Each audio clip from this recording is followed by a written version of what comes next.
Welcome to Taking the Biz. If you're a first-time viewer, this is a YouTube channel dedicated to A-level business revision. So if that's something that you're up to at the moment, definitely consider subscribing. In this video, we're going to take a look at a concept known as Porter's generic strategies, which is a theory developed by a guy called Michael Porter, an American business academic, lecturer at Harvard University, I think. And he developed a strategy to help firms with what's known as their strategic positioning.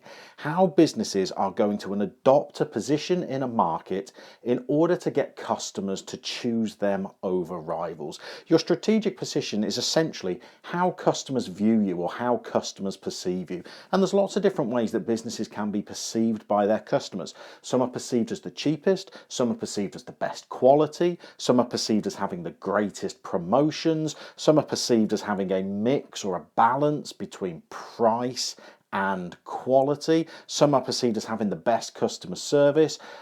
This is a strategy that helps businesses decide which approach they want to adopt, how they're going to decide what their strategic position is going to be. And Porter essentially came up with 3 different strategic positions that he thought businesses could adopt in order to be successful. So the first strategic position that Porter set out is to be what is known as a low-cost producer. So the way that you can compete in your marketplace, the way that you can convince customers to choose you over rivals is simply to be the lowest price offering in that marketplace, which sounds simple, but that's difficult to achieve. Okay? So what Porter was suggesting is there's no point just being cheap. There's no point just offering value.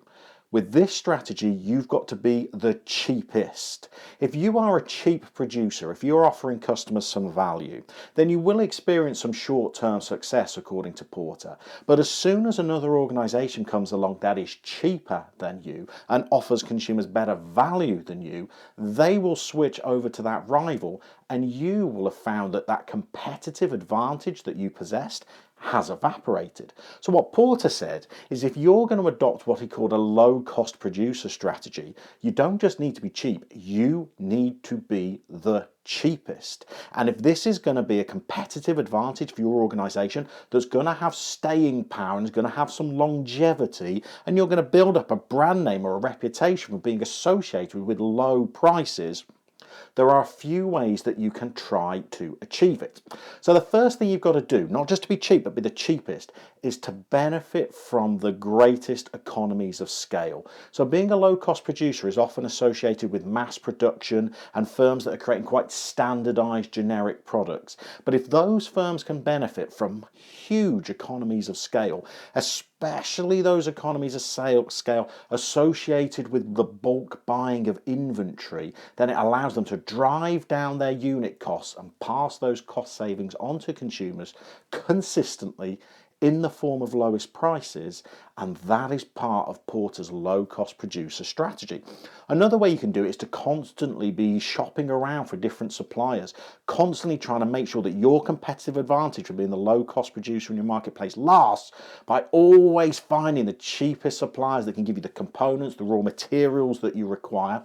Another way you can do it is through your production processes. So you can make sure that you are using the leanest production processes in your organization, always rigorously trying to cut costs of production, drive down unit costs, because you know that your strategic offering, your positioning is as the lowest cost firm in that marketplace. So you're constantly looking for ways to be leaner. Another way you can be a low cost producer, rather than just cutting your own costs, is to try and drive up the costs of rival firms, which sounds like a difficult thing to do. In reality, it is. But there are a couple little techniques that you might use. First of all, if you have any kind of innovations or processes in your organization that you can patent, so that if rivals are to replicate them, they have to pay a licensing fee to you, then that drives up their costs and allows your prices to be comparatively lower than rivals. Also, if you can try and create any kind of barriers to entry in your marketplace, again, barriers to entry are costs that new firms would have to incur if they were to enter this marketplace. So to try and prevent new firms entering the marketplace with lower prices that you can offer, if you can create barriers to entry, and those patents are one way of doing those, there are a reason why new businesses might be deterred from entering this market. Those barriers to entry will make the startup costs for new entrants higher, driving up their unit costs, meaning they have to charge higher prices, so you maintain your positioning in the marketplace as the lowest cost producer. So Porter said this low cost producer strategy is a good way of positioning your business and finding a sustainable competitive advantage. But here's the key for Porter. This has got to be sustainable. So there's no point being the lowest cost firm in the marketplace for a matter of months. If this is to be your strategic position, you've got to find a way of making it last. Now, Paul was absolutely clear. Being a low-cost producer is not the only way of competing in a marketplace. It's not the only successful strategic position that organizations can adopt. A different approach, but equally appealing, is what's known as a differentiation approach. So a strategic positioning based on differentiation. And differentiation, basically, according to Porter, is if you're not going to be the lowest cost offering on the market, you've got to have something different about your organization that is going to convince consumers to pay more than they would pay a low-cost producer. If you're not going to be the cheapest firm on the marketplace, you've got to have something so strong, so enticing, and so differentiated from everything else that's out there that consumers will pay more for it. Consumers will choose you.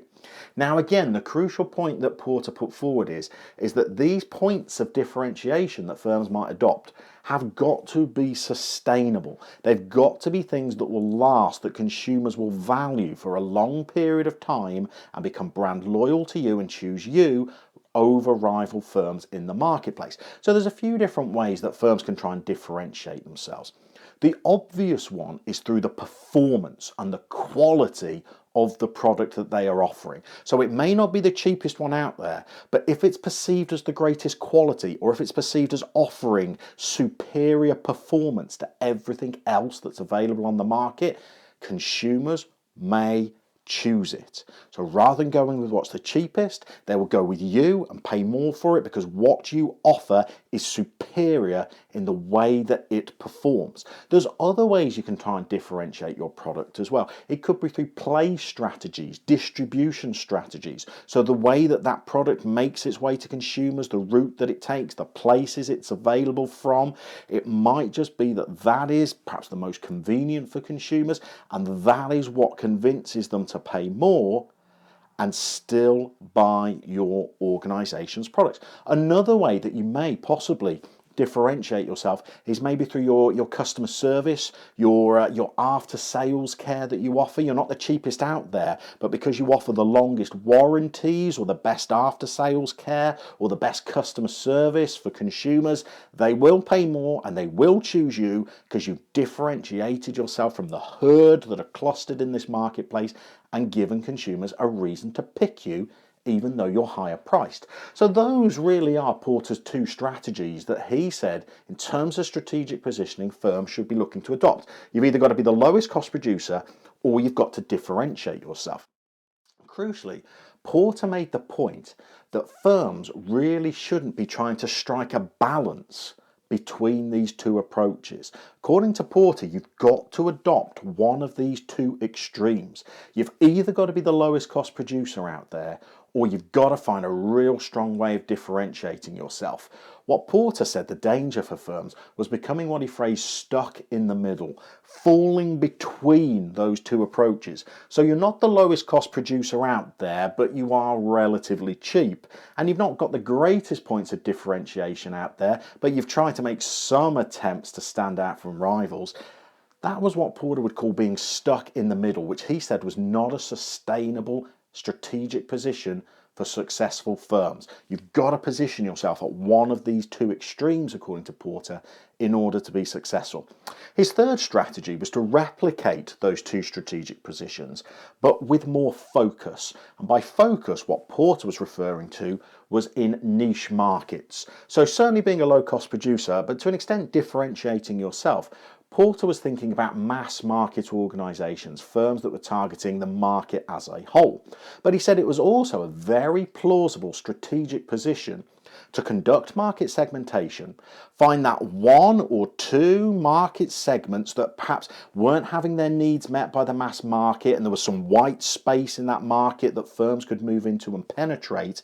And if you focus in on that niche market, again, that's a perfectly plausible and successful strategic position to take up. But what Porter said was he went further than this. If you are going to focus in on a niche market, again, what you need to do in that niche market is to pick one of these two generic strategies.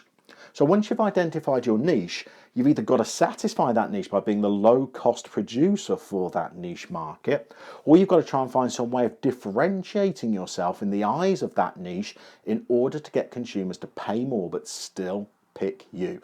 So in total, Porter had three generic strategies that he presented for firms in terms of their strategic position. Be the lowest cost producer out there, find a way of differentiating yourself in the mass market, or show greater focus, target niche markets, but within that, decide if you're going to be a low-cost producer or a differentiated producer instead.